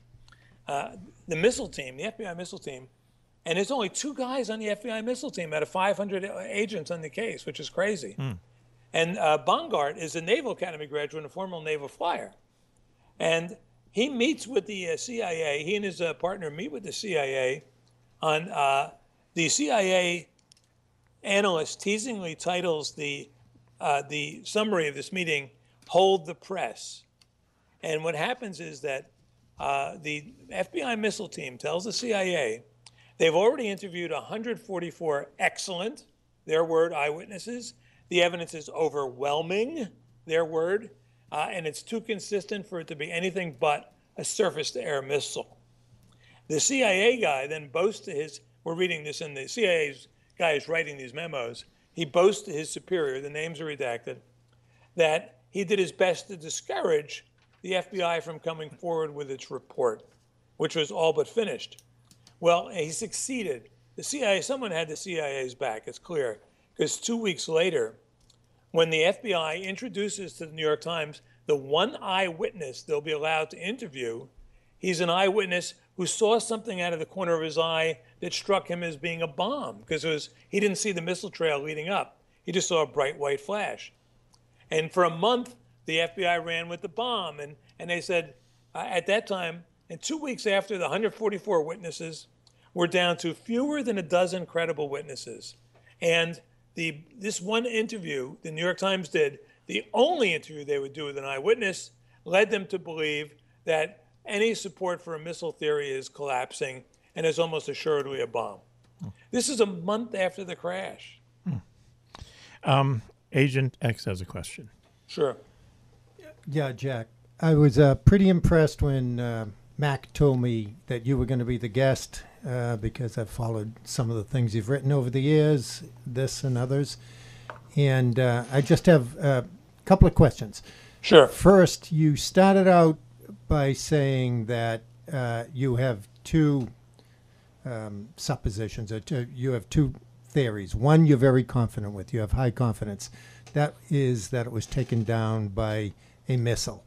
Right. And missile to me means something kinetic, something that's an impact type of thing. And that one seems pretty squared away. Yeah. The second one, you said you have less confidence, and it was the U.S. government, in this case, the Navy. So the commander brought up earlier the geopolitical situation at the time. This is 1996. Right. The Bosnian conflict, which was a major conflict, had just kind of concluded with what was going on, but Kosovo was on the way and yet to come. Right. At that time, the surface-to-air missiles, whether they were on the cheap side, the old Soviet SA-7s, or the Chinese HN-1s, and the various variants of those, plus the a large amount of much more sophisticated SA-14 and Stinger missiles that had been passed around. The low variant cost about $7,000 on the black market. I'm not saying you could walk into my gun shop up here, but on the black market. And the high variants were anywhere from $11,000 to $15,000. Right. And I understand the less capable and the more capable ones had reduced altitude envelopes and so forth, but they still could do that, and they were all over the place. I'm not saying that's what happened, but I'm just wondering why you were so quick to say that it was not either a sea-based or land-based man-pads missile that did that, and would that not be more likely or believable than that our own government did that, notwithstanding the pretty nasty geopolitical situation going on now? Sure. Well, I would say this to that. It's a good question. When I first got into this, I presumed it was a terrorist, and I was kind of, you have a kind of confirmation bias when you enter an investigation. I would rather it had been a terrorist. I was very uncomfortable with accusing the Navy of being responsible. But a couple things come into play here. One thing is, we know in 1988, we more or less accidentally shot down an Iranian Airbus filled with, commercial passengers. Right. Killed about 300 people. We also know that the Navy did a pretty good job of trying to. No one goes to prison, by the way. If your cop shoots someone accidentally, he goes to prison for the rest of his life. If a Navy guy shoots down a plane with 300 people accidentally, he gets a training gig where no one sees him again. Hey, if Wall Street bankers, almost collapsed the government, Martha Stewart goes to jail. Right, exactly. So what we know too is in 1992, I heard this from one of the guys who was involved just a week ago. I didn't even know about this case. Was that by the way, in the Iranian case, the Airbus, the captain, Will Rogers, who my contacts say was trigger happy, pulled the trigger. I mean, he consciously pulled the trigger. He misinterpreted all the data. The second case, though, was total accident. They couldn't believe they had done it. It was a accidental live fire during a NATO exercise off the coast of Turkey, in which the USS Saratoga took out the command center of a Turkish cruiser and killed 5 people. That was in 92. So these accidents can happen. What I would say with altogether 100% confidence, the Navy was doing exercises there. So if there were a terrorist involved, it would almost assuredly been at sea because of the distance. The plane's at 13,000 plus feet. They're 10 miles off the coast. I'm not sure there's a man pad that's been made that could go 10 miles out and 13,000 feet up and still be effective. There might be. It's just on the outside of that envelope. However, if we're at sea is another issue. Right. So I don't rule that out. But they would have to have been clever enough to infiltrate this naval exercise, then hightail it out of there to cast the blame on the U.S. Navy. That's why I give that a very small window of possibility, but not totally impossible. Plus, we also talked about that no terrorist group claim responsibility for it. So, why do it if you don't claim responsibility for it? Well, some groups did, actually. But that, for instance, Ramzi Youssef was on trial that very day in New York City. He was the guy who blew up the World Trade Center, had been convicted of that, and was on trial for Bojinka, the plot that would blow up airlines. In fact, the ultimate definition of chutzpah, he threw himself on the mercy of the court, saying, there is certainly a bias now against people who blow up airplanes. Yeah. Well, he was right there, wasn't he? Yeah. Right. Jack, I got to interject. that's the second time the word chutzpah in the modern definition. That's another variant Came comes up in, today. and I just love to add the ironic twist that we're talking about Muslims and you're using the Jewish Yiddish. Mazel tov. You know what I mean? That was just beautiful. What it was, I just say ancestry.com and I found that I'm 1% Jewish, so I have to I have to drop these words in every now and then. Commander, now that you've said it, what was your explanation earlier at our radio meeting for the definition that's of when chutzpah? the guy kills his parents. Yes. Oh, yeah. And then goes to court and pleads to the judge, "I'm an orphan, take mercy on me." There you go. So Right. that's It's like the Menendez brothers. Hang on. Whoops. Oh, my God. Yeah, thanks. That's why we pay the extra for the sound effects guy. Hang on, Thanks for bringing them on tonight. Hang on. Okay. Long road for that one. Jack, let me ask you this. Okay, now, in all this discussion that we've had tonight already, no one has brought up or no one has conjectured that, hey, maybe there might have been a bomb on board. And wasn't there some kind of finding later on that they found, like, residue on one of the seats that had something to do with, explosive device? And then someone said, well, they did a training exercise where they actually brought real explosives on the plane so the dog could sniff them or whatever. What about the bomb on board theory? Well, what happened is that, as I suggested earlier, the administration decided at some point it could live with a bomb. So that is when the CIA drilled down the FBI missile team and basically forced them to go with a bomb scenario. Yes, there was explosive residue found on the plane, RDX, PETN, and for a month, the New York Times rode that hard. On August 23rd, the headline above the fold in the New York Times was prime evidence found that explosive device in cabin destroys TWA 800.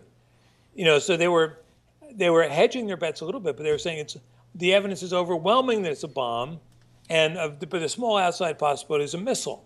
But at this time, no one knew about the eyewitnesses except for the CIA and the FBI missile team. Mm-hmm. All of that talk had been suppressed, so bomb made sense. And this is just before, at this time, only 10% of the American people were on the internet, so they weren't aware. They weren't talking to each other. They could never have gotten away with this today. And so they rode that with a bomb, and then on August 23rd, the day the Times ran with that headline, the FAA was ordered to look all over the world to see if they could find the time when the TWA 800 plane was used for a dog training exercise in which explosive training aids would be placed throughout the plane. They finally thought they found one, and they found what they discovered was on 6 weeks before the crash on June 10th in St. Louis, a dog training exercise had taken place on a wide body, and they only gave the designation wide body and the time. Well, without even talking to the police officer in question, neither the FBI nor the New York Times bothered to talk to him. I was the first one to talk to him 6 years later. They ran with the story, sloppy training exercise explains all the bomb residue. If your bath could use a little updating or a complete makeover, Lowe's has you covered. Our in-store designers can help you create a bathroom design and help you manage your project from start to finish. To request a free design consultation, visit lowes.com/kitchen and bath. If you're ready to dive in now, we can help you save with up to 50% off select bath vanities. All projects have a starting point. Start with Lowe's. Offer valid 7/5 through 7/17. Selection varies by store. While supplies last, U.S. only. To do, But in fact, we could prove easily that the plane in question, the TWA 800 plane, all the officer designated was his time and wide body. Well, he finished at 12:15 and an empty plane. At 12:30, that plane was backing out of the gate with 400 people on board bound for Hawaii. Didn't happen. Sitting next to it was an empty 747. Now, the FBI said, he remembered what gate he was at, right? Mm-hmm. So they interviewed this cop 3 months later, and he's supposed to remember what gate he did his training exercise. The Rain Man couldn't remember that, right. So, and it would have to have been a substantial bomb for what people saw happen, right? Yeah, I mean, it's not a bomb. I mean, that was just a bogus, right. Sort of diversion that the right. FBI and the administration ran on the American public, because a bomb you could do things about. You can and they did put in tougher regulations. That's when they instituted all these like screening devices and all that sort of stuff. A lot of that went into place after TWA 800. Right. Jack, Juan-Juan. Jack, with all the fragments that were found and put together, don't you think that there would be some residue from the device that took out the plane, the missile, one of the two missiles, or like something? Shrapnel holes, shrapnel or well, it's odd that you powder mention or that something. because I just stumbled across an FBI report just 2 days ago. I had never seen it before, and first of all, it acknowledged that there were several parts of the plane that had been found with explosive residue, and it was very thorough. And they said what it was: PTN, RDX, nitroglycerin, etc. Then I saw something I'd never seen before. They assigned an FBI agent to review all the holes in the fuselage. And these are holes, all of these holes were holes from the outside in.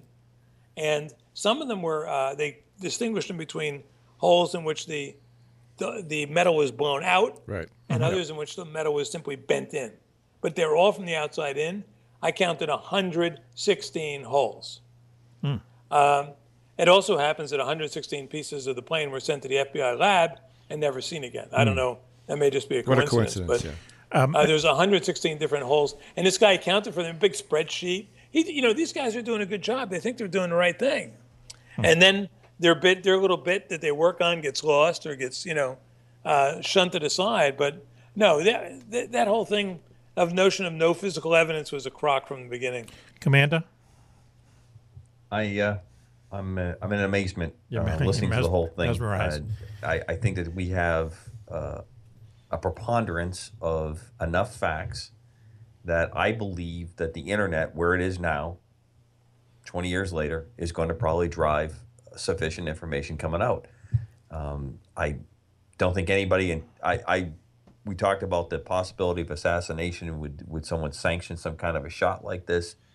And I do think we're at a point as a civilization that they would do it, but it seems obvious after hearing Jack lay out most of the case, as he has, that this is probably an accident, and we're not going to own up to it.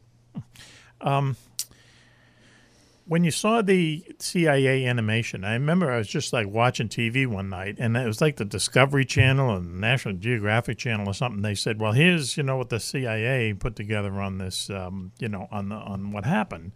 And as you said, it showed, and I'll tell you, the animation was great. It was that was the Disney Channel. Yes, it looked like Disney. Right. It looked real. And they said, they show it, and they said, well, it blew up, and the major part of the airplane went streaking up a mile or something, and the front part fell off and everything. And you're watching and you go, this is just so beautifully done, but it just doesn't make sense. It almost like it didn't make sense. Industrial Light and Magic can do wonderful things in those studios in Silicon Valley. Right. But I mean, in fact, there are two things that set aviators off. One is what they call the Zoom climb, the cartoon, the question we just talked about. Every aviator I've ever talked to, I'm not a technical person. I don't, when I speak to pilot groups, I say everyone in this room knows more than I do. We'll start with that when it comes to technical questions. But they were appalled by that. Every one of them I talked to said, absolutely impossible. From an aerodynamic point of view. It falls off and you jet up 5,000. No, it doesn't happen. And I read all the eyewitness statements. None of them saw that, including the other pilots in the sky, both below it and above it. None of them saw it. They all said it fell right out of the sky. The other thing that appalls, and it's odd because in the last month, I must have heard from 20 people who worked inside fuel tanks. A lot of them were technicians, mechanics, engineers, some pilots themselves. They said the notion that a 747 fuel tank could spontaneously explode is, one guy said, when I heard that explanation, it made me sick to my stomach. He said, it is impossible. Enough said. It cannot happen. Right? And well, like you said, there were too many holes from the outside in. How vehement these people are, This guy, John Kallstrom, right now, he was the guy who was his name? Jim Kallstrom, good Massachusetts boy. He was the, don't blame us. And he was the lead guy, on 9/11. That's where he got a lot of FaceTime during 9/11, right? Sure did. Okay. Right? He's now still the Fox's terror guy. He's their go-to guy in terror. So here's the thing: is that he was the guy. He was out there in the lead, saying that this was the fuel tank, blah blah blah. so on. And he stayed in his job, right? And he went on to, let's say, bigger and better things, if you want to call FaceTime bigger and better things. Right. Okay. I mean, has anyone ever like really sat this guy down and say, hey, listen, we have evidence here that, part of the wreckage has lots of holes, it looked like shrapnel, okay? Right. We have lots of people who look at the CIA cartoon and they think it's great, but it makes no sense aerodynamically, okay? I mean, we have all these witnesses, people who are veterans, said that's a missile shot. We have people who are in airplanes, other airline pilots who, do not buy this explanation. Has he ever really been grilled is my question. No, he has not. Good question. I would love to sit down with him. Here's what's interesting. I think he's the weak link in the whole suppression of information chain. He didn't want to do this. He was coerced into it. I'm not sure. I talk about it in the book what I think the carrot was. I don't know about the stick. But because he was the public face of the investigation. Mm-hmm. The families loved him and trusted him in the beginning. Now some of them just despise him. And on September 11, 2001, he was on with Dan Rather on one of the morning shows while this was happening. And he blurts out, the hypocrisy has got to end, Oh, geez. Wow. And then he catches himself. So not that hypocrisy got us to this place. No, he's a tortured soul. He needs to confess. If anyone in Massachusetts knows Jim, have him contact me through my website. Wow. We'll look for him. Okay. But when he gets on the air now, what happens every now and then, they'll trot him out to defend the thesis, and he's on the air with like someone like Jake Tapper or Bill Hemmer or whatever, and they don't know anything, right? Sure. And he'll just overwhelm them with like bogus information. I just love to talk to him. I'd love to sit him down. See, I think he wants to talk. Jim, if you're out there listening, call me. Wow, boy, his pension will be threatened. We got a couple minutes here. I just want to throw out one more question, okay? And it seems like we're leaning into like a political thing, and it seems like, from, as you said, that the order to kind of, start this whole cover-up that the Navy shot it down accidentally came from the, living quarters of the White House, which means Bill Clinton. Right.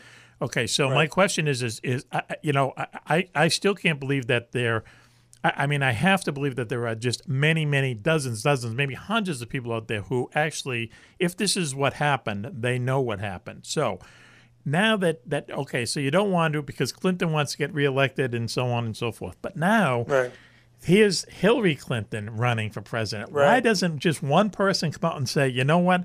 This was ginned up by the Clintons because for a political reason. I mean, if someone was going to come out and just torpedo her candidacy now, this would do it. Why doesn't that happen?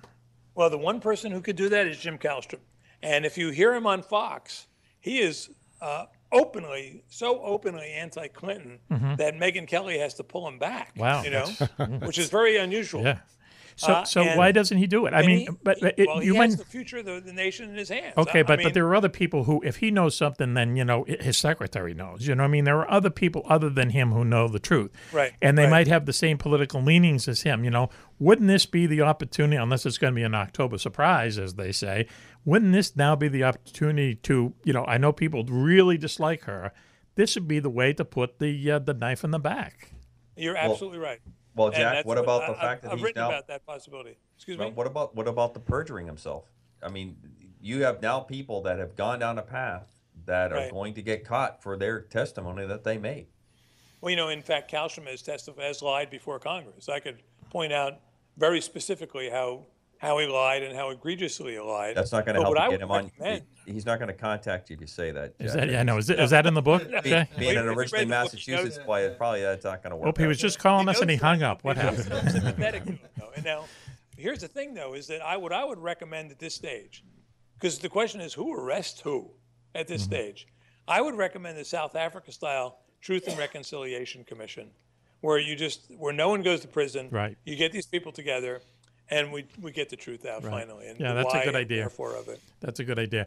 Hey, listen, Jack Cashill, really thank you very much for joining us tonight. Thanks so much. The name of the book is TWA 800, The Crash, The Cover-Up, The Conspiracy. And we should also point out that this put TWA out of business, frankly, right? It did. And the TWA people are still angry to this day. I speak to them all the time. I'm speaking at the TWA Museum next month.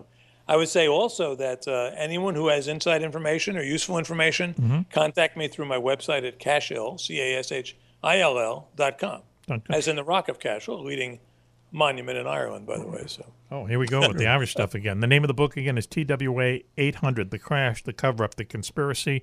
Go into your local bookstores, Barnes & Noble bookstore. I'm sure that Amazon, everywhere. Yeah, but Jack's publisher wants you to go and buy that in the bookstore. That's what they keep telling me. Forget libraries. Libraries. Yeah, forget about the libraries. Amazon.com. Jack, thanks a lot. And listen, if you hear, if you come upon any other, nugget of information, just give us a buzz, okay? We'll put you on real quick, okay? Hey, you guys do a lot of fun, by the way. I really enjoyed doing this. So well, we enjoyed it too. Thank you very much, Jack. Thanks. Okay, take care, Jack. We'll talk to you soon. Okay, bye-bye. Well, there you go. So what we're going to do now for the rest of the show, gang, is we're going to go around the table and just, up or down, what do you think happened? Okay, I'm going to start with the commander. Okay. Accidental Navy shot, part of the exercise, cover up because of the political situation that was going on. Juan-Juan. Yeah, I don't know, too many accidents would have to happen in personnel-wise to launch a missile. There's just too much going on in the CIC and fire control. Oh, I'm not saying it's an accidental launch. I'm saying they were shooting missiles as part of the exercise, and the plane was inadvertently in the area and took the hit. That's what I'm saying. Yeah, but that's a military exercise in a kind of a densely populated airspace, no, right? The exercise was going on. We've established that tonight. I know it, but I'm skeptical about the exercise going on. No, that's a fact. Shooting live stuff and shooting live stuff at that point in time. Okay, all right. Agent X, get right on that microphone, there, my friend. I tend to. I told you before. I think it was something kinetic. I tend to agree with Juan that it's one of those things that is just too hard to suppress, independent of pensions and all of that. With 200, including young Navy sailors who someone would talk. Most part don't give a crap. And I was glad to hear that Jack gave due diligence to the hardworking law enforcement agents, forensic analysts, and other the street cops and military people who helped him. And we all realize that those people are not necessarily managers, nor are they public relations specialists. So, I'm just not, I really hope it could not have been our own government. Right. I mean, that's how I feel. I just think, as we were saying, Juan said and you said, is that there would just be, once again, it's in the times we live in. I just think if somebody had the smoking gun that said, listen, this was, a mistake by the Navy, but Clinton, ordered them not to say anything, and everyone's got to shut up. Everyone's got to, beware of their pensions. As you just said, some guy's in the Navy for, 3 years. I mean, who cares? Who cares? Exactly. So bust me. So here's the question is, what happened? We've talked about this now for 2 hours. What happened? What could have happened? This is not the gas tank exploding. I don't know anything about aviation, but that to me seems to be the least likely. I'm sure there's forensics experts that have combed through all the wreckage and dusted it for fingerprints from the weapon, the contents of the weapon, whatever it might be, that should have adhered to tons of the parts that were on the plane. Right. So I'm thinking, what was that material? Was it specific to something we own, or was it specific to one of the armaments that Agent X mentioned, foreign? Where's that evidence? So you gentlemen somehow see that there's some kind of chain of evidence here that question and that statement has some possibility of being in reality.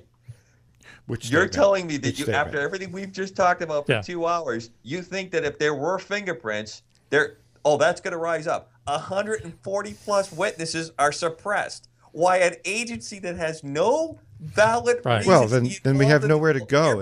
Hear me out. Yeah. Has no valid reason to be in this. Draws a great cartoon, a Disney quality cartoon that convinces everybody. Then they go and say, well, we think it might be a bomb now.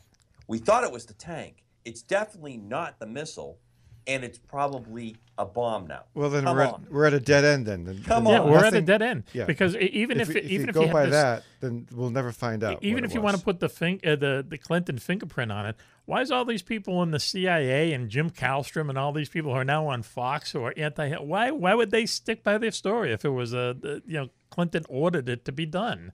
Someone would talk. More than one person would talk if that was the case. There is a difference between that and between JFK's assassination. We don't even know what happened on Lincoln's assassination. The stuff still coming out in World War II. But this one, everybody's going to jump up and tell us the truth on this one. All you need is one. Agent X, please. No, I was just going to say there is a. Get to that mic. Stop turning your head and get to that mic. Sorry. He's trying to look at you. There is a difference between saying that a Navy destroyer or a fairly well-populated U.S. government ship was totally involved in doing this, and saying that it happened for some kinetic reason, and I don't know what that is, and given the geopolitical situation at the time, and the variances of altitude and capabilities and what had happened in the previous 10 years, I just think that, I would hope, is more likely. Wow. Well, it's been a fascinating 2 hours, but it looks like we're going to have to do another show. Maybe in a year or so. Otherwise, it may come to fisticuffs. Yes, right.